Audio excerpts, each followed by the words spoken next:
ওই আমি সান্ডা খাই মুরগির আন্ডা। ইচ্ছিরে লাগছে বহুত ঠান্ডা।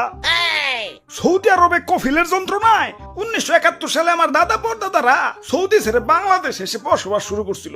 থ্যাংক ইউ দাদু। দাদা যদি সৌদি না ছাড়তো এতদিনে তো কফিলের ছেলেবেলের পেটে চলে যাইতাম। সবুজ শ্যাবল বাংলাদেশে আছি, না আছে কফিলের যন্ত্রণা, না আছে মরুভূমির যন্ত্রণা। কি আনন্দ আকাশে বাতাসে। মন্ত্রী, ওই মন্ত্রী, আরে ওই মন্ত্রী।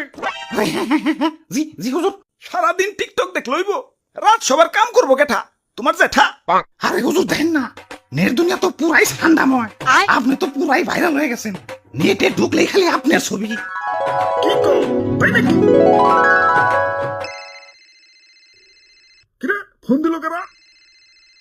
হ্যালো, কে? সময় টিভি ইন্টারভিউ দিতে হইব? বাহ, ভালোই তো। আচ্ছা ঠিক আছে। আবার কারা?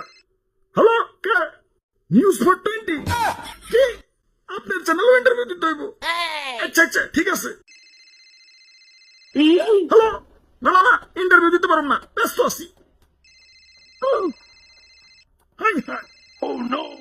ফোনের উপরে ফোন আইতেছে। ভাইরাল হয়েও যন্ত্রণায় আছি, ফোনের পর ফোন। এই বাঙালি নিউজ রিপোর্টার কি খাইয়া দেয় কোনো কাম নাই। কেউ ভাইরাল হইলি হয়, ওরে নিয়ে নিউজ বানাইতে বানাইতে জগা খিচুড়ি বানাই দেয়। মানুষে পাত দিয়েও সারা পারে না, ওইটাও নিউজ হয়ে যায়। বাবাই খালি নিউজ রিপোর্টাররা না, ইউটিউবাররাও।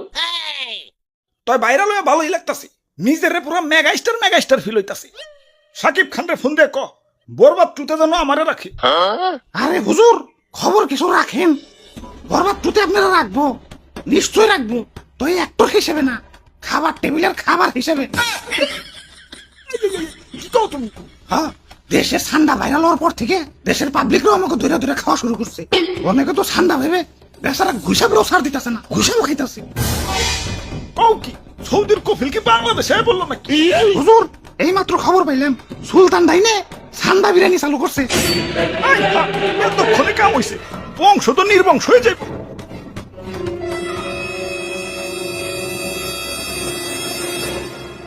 না, অনেক হয়েছে, আর না। এর একটা ভিত করুনি লাগবো।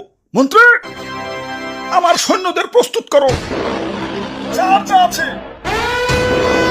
সব কিছু নিয়ে এয়ারপোর্টে হাজির হও। দেশ ছেড়ে পলাই তুইব। গুলশাপ, তোমরাও চলো।